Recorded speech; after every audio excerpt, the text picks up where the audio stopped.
Hello and welcome to the Sterling Podcast. I'm Julia Williams, your host, and today we have got an amazing podcast and an incredible person to interview, which is Trish Whan-Hatfield from Green Clean Hygiene.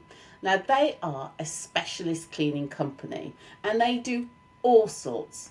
So today we're going to find out a little bit about Trish, a little bit about her background, but also what makes their business unique and some stories she's got to tell along the way. So welcome, Trish. It's fantastic to have you here. More. Trish, tell me a little bit about yourself then, please, and what you do. Oh gosh, where do I start? I'm a technical engineer by trade. I used to work in automotive engineering and I went straight there from school, did a modern apprenticeship, got a job at the end working in the powertrain division. So I used to work on engines and gearboxes. Wow, you don't got And the type. yeah, that's it. Who Um, knew?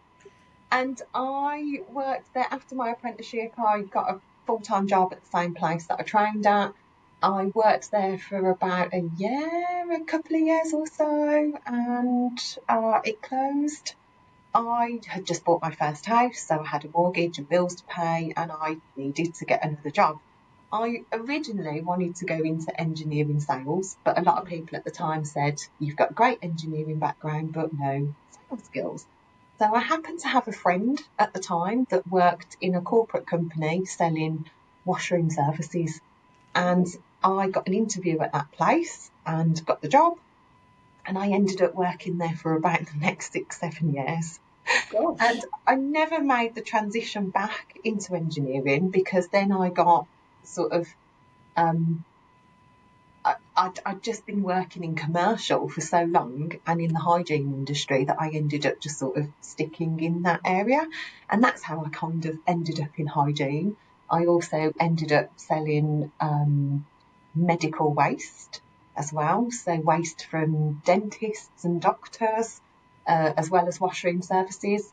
And then I ended up full circle back to where I began, but I ended up working in a corporate company selling specialist hygiene services, so specialist cleaning.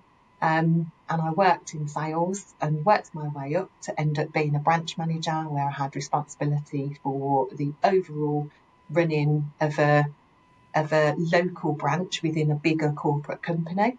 Mm. And I managed 28 people. And that's where I met my now business partner, who also worked with me in the corporate company. We worked together for about 10 years. He was my service manager. And things were great at the beginning of the first 10 years. And then in the corporate business, something in the culture completely shifted and it wasn't really the place that suited our personalities or our ethics. And so he came to me the one day and said that he needed to leave, that he couldn't work in the environment any longer, and suggested that we should potentially do something together. And that's kind of how Green Clean Hygiene was born. My So I God. blame it all on him. It's all his fault why we do what we do. But that's Um, quite a brave move, though, to set up yeah, by yourself, really, yeah. essentially. Some might call it brave, some might call it stupid. The key question I want to ask you, though, just going back a bit, do you miss the fact that you didn't actually go into engineering, or are you quite happy that your life meandered Um, into where you are now? I think I'm actually quite happy with how it turned out in the end. I think actually the engineering has helped me in Yeah. my career, and I think it's helped me, especially in my sales career and where I am today, because by having the engineering background, I Mm-hmm. think it gives me a different type of thinking. I'm quite methodical, and the processes that it gives you. So I use that, and I've always used that during my sales technique as well as how I run the business. Wow, So I that's think it's really given interesting. me, yeah, I think that background has just given me a different skill set. And it's fantastic that you recognise that, those transferable skills that can go. So Hmm. Green Clean Hygiene has been going for 2 years now, is that right? Yeah, we're coming up to our 2 year anniversary.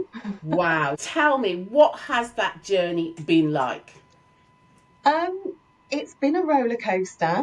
It's been extremely hard work. It's been exhausting, Yeah. but it's been so rewarding. And we've had some highs and we've had some lows along the way. Yeah. But out of everything, it's definitely the best decision that we Oh, made. that's amazing that you said that, though, because it's your baby at the end of the day. Yeah, that's Um, it.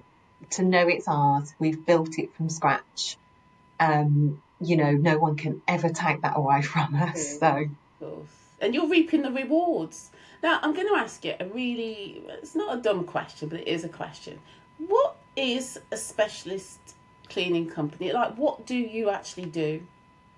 so a specialist cleaning company, well, our specialist cleaning company anyway, it's quite actually quite. I find it quite hard to explain to people, and sometimes I think people find it quite difficult to actually understand what we do, Yeah. because as soon as people hear the word cleaning, I think they automatically assume that we're going to turn up with feather dusters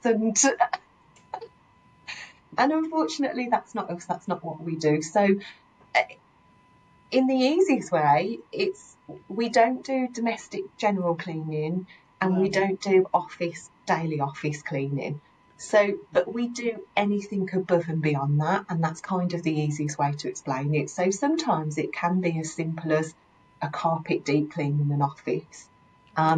but then all the way through to cleans that are dependent for health and safety purposes, compliance, so things like kitchen ventilation deep cleans that people would have done for health and safety, Yeah. all the way through to things that are based on a PPM schedule, which is a planned preventative maintenance schedule. So a commercial premise might have their high level gutters done on an annual basis to prevent roof leaks and damage to their properties. So it's really varied.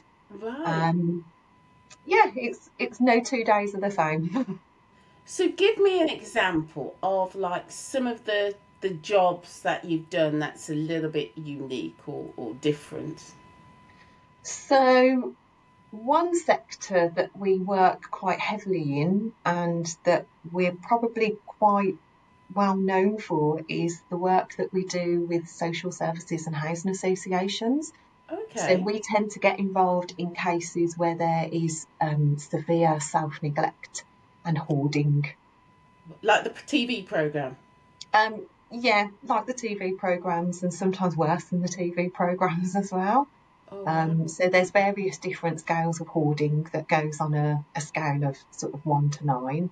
And Mm. there are some cases that we go to where sometimes we literally can't get through the front door.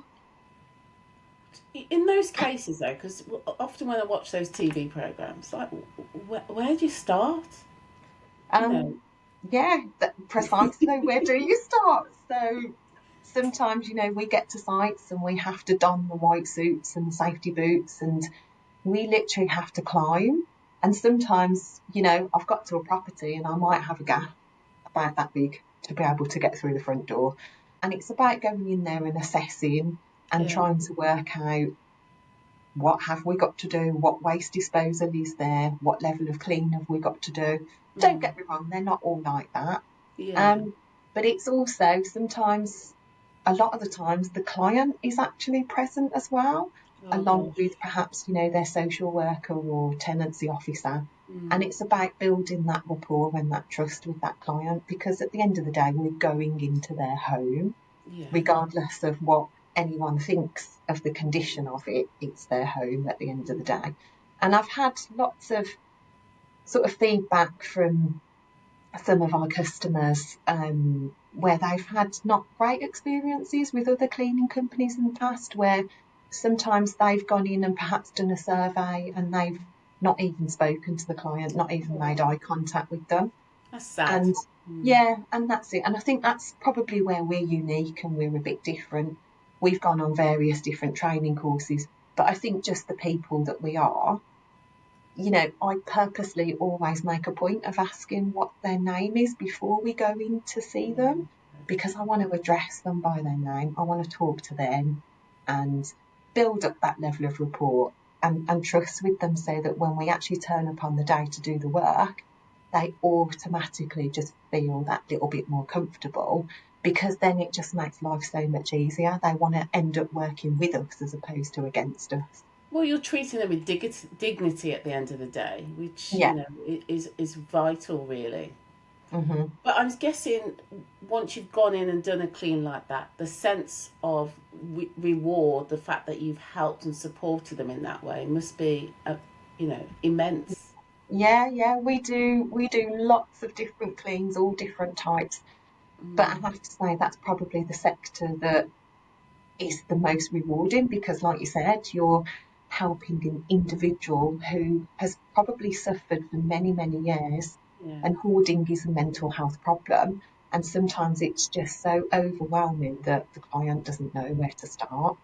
Mm, Um, and we've had some really successful cases where we don't really stay in touch with clients, but we might talk to the tenancy officers or the social services care workers, yeah.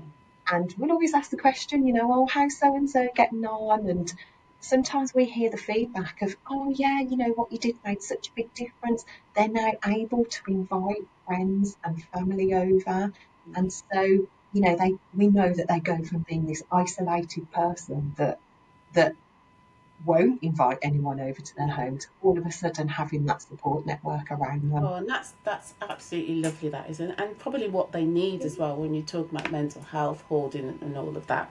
Have you ever had any cases where they don't want to let go of their items, or is that Um, do you just leave it at that point? we've we've had some that have been challenging. Yeah. I generally say most of the time, though, by the time we get to come and do the clearance and cleans, the social workers have been working with them for a long time to Okay. get them to the point that they are Mm, ready to let mm, go. But even still, there have been some cases where the clients are really reluctant to let go. I had one in particular that I personally went to because I'd built up a bit of a rapport with the lady beforehand, and it was quite difficult because she really didn't want to let anything go, and we were kind of just moving things from one place to another. oh, yeah. Um, and so she was quite resistant. We Mm, ended up we didn't take as much waste away as what we had hoped and anticipated, yeah. but the fact that she let us take some was still an achievement. Of course, of course. And with something like that, typically, how long would it take to do, a role like that?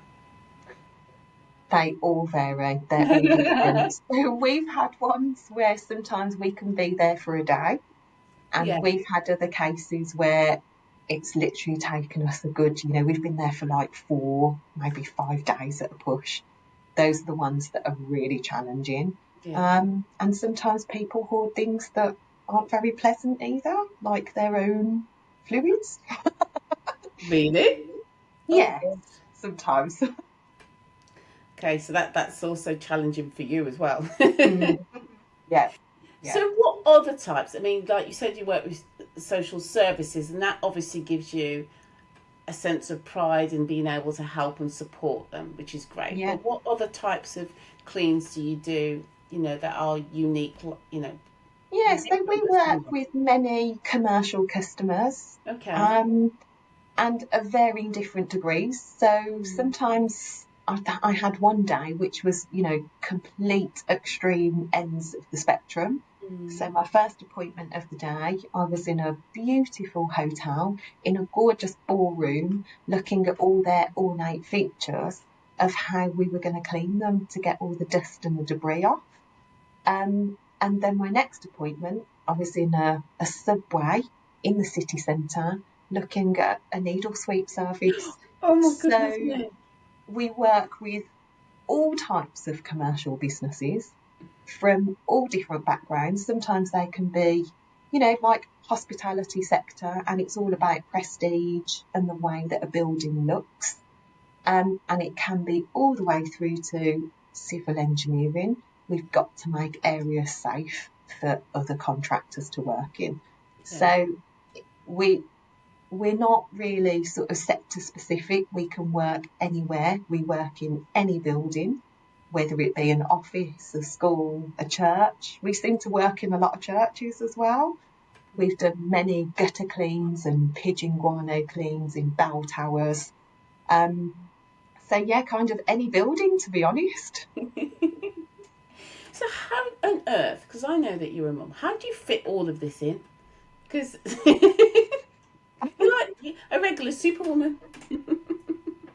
I don't know, to be honest. It's quite challenging actually, and that's probably been the hardest part of it, getting a business off the ground from scratch when no one knows who you are or what you do, Yeah. and you have no client base to go to because your hands are tied from previous corporate contractual responsibilities.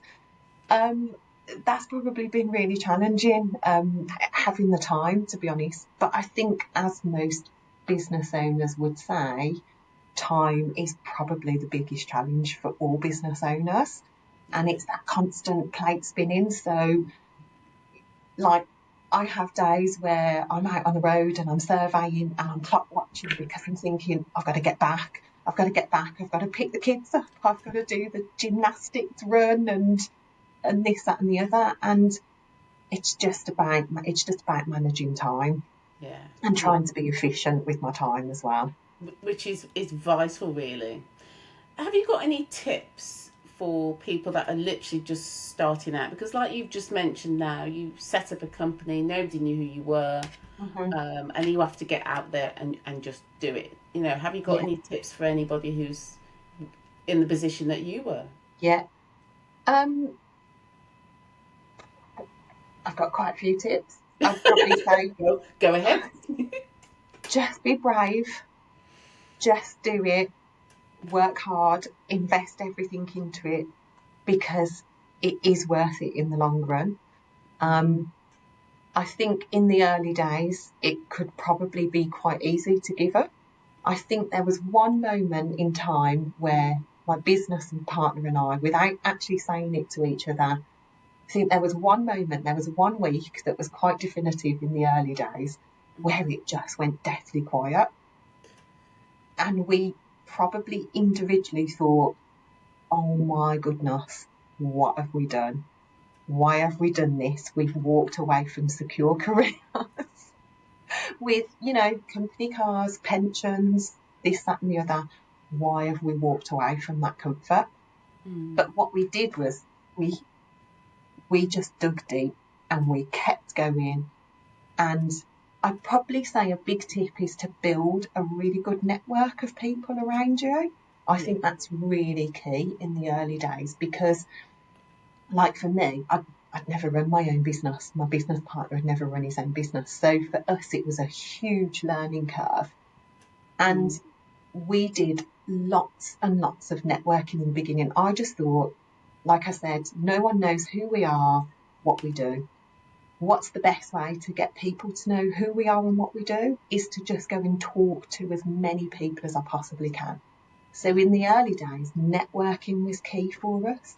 And I went to any and every networking thing that I could go to just so that I could meet lots of people to tell them our story and who we were.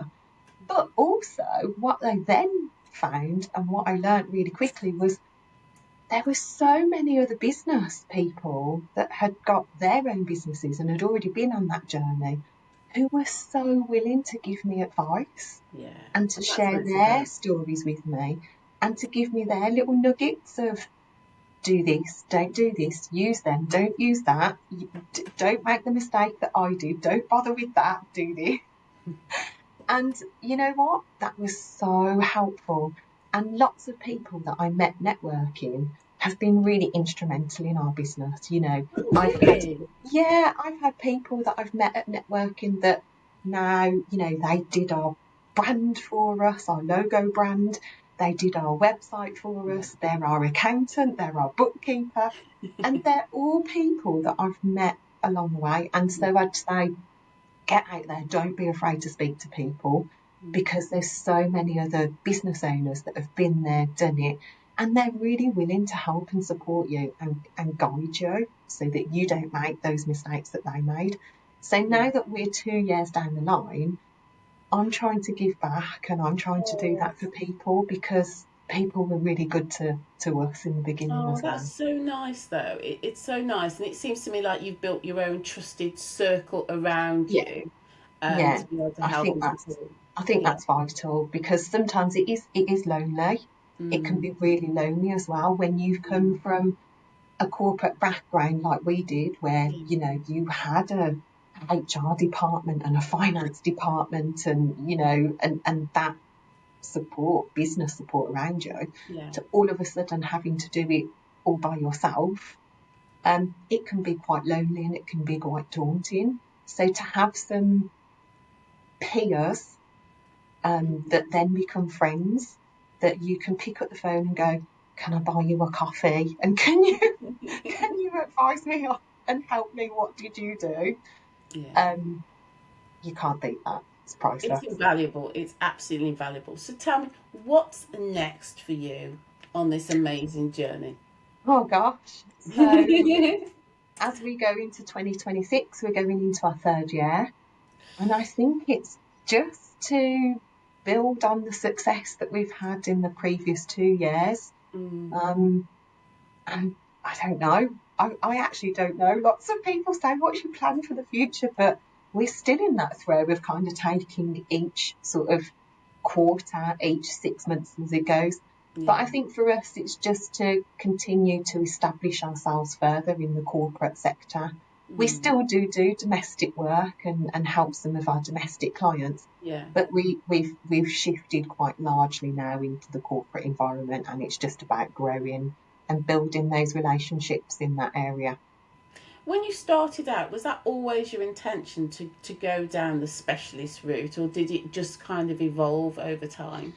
Um, it was always our intention to work in specialists just because that's our knowledge and that's our field, and that's where we've got most experience in. Having worked in the industry for 10 years Yeah. beforehand, it's what we know. So we have had customers that have come to us and asked us if we would do their daily cleaning and things like that. Yeah. But it's just not our field of expertise. But what we do is there's quite a few companies that we actually partner with, and we put them in touch with them. So that's another big tip as well, is collaborating with other companies that are in your field, but you don't necessarily do what each other does, but you Yeah. can help and support one another. 100%, and I think that really is the way forward, to be honest. Yeah, Having spoken to you before, I know that your company, and looked on your website, you're quite heavily into sustainability and ethics, really. Can you tell me a little bit more about that? yeah, it's something that's kind of driven from our past and our knowledge of how other Mm. companies sometimes do things, where sometimes it's not about the ethics, and sometimes their business plan is all driven on profit, and it's all about profit, and that's all it's about. So Yeah. we know that companies, especially in our industry, it's quite difficult to do it with some of the scenarios and the situations that we're going into. You have to Yeah. use certain products and you have to use certain chemicals in order to deliver a good result. Mm. But we like to do things differently because, you know, my business partner and I, we've both got young families. It's really important to us to look after the world for the future generations.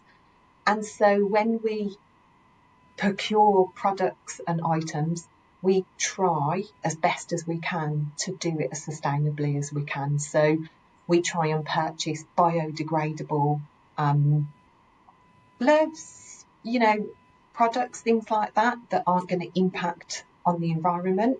Yes, they Yeah. cost more, they're a bit more expensive, but it's something that's really important to us and our business.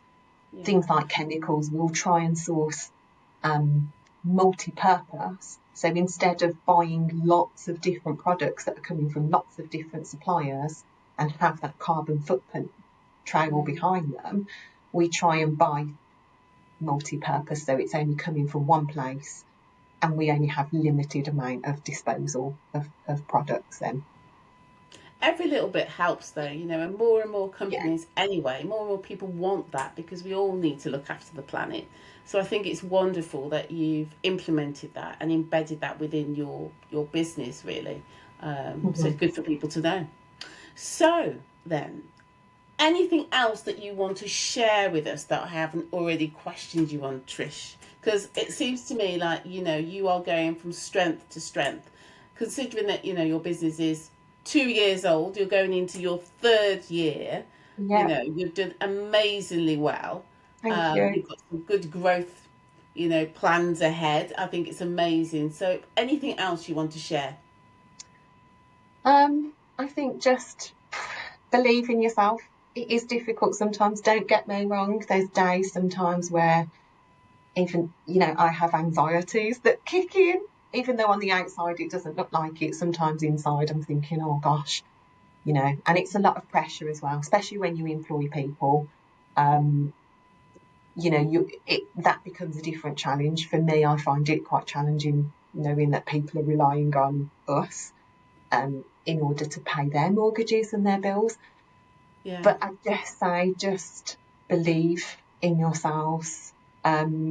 Stick to your plan. Always have a good plan. It doesn't sound like I have a good plan, but I did. When before we started the business, we had a three year Oh, plan that we put in place, mm, and we've stuck to that. Watch your figures, know your figures inside out and definitely. backwards. Cash is king, as they say. And I'm a real stickler for the figures. Um, and just surround yourself by really good people, and leave the not so good people behind. Definitely. But what I love about you is that your honesty, and you can just feel that as a company we talked about, your values and everything, but your honesty is amazing. And I wish you all the luck in the future, Trish. It's been Thank wonderful you. talking to you today. Anybody who wants to use Trish's company, Green Clean Hygiene, the information will be in the bio below. But thank you, Trish. It's been amazing. Thank you. Thanks very much.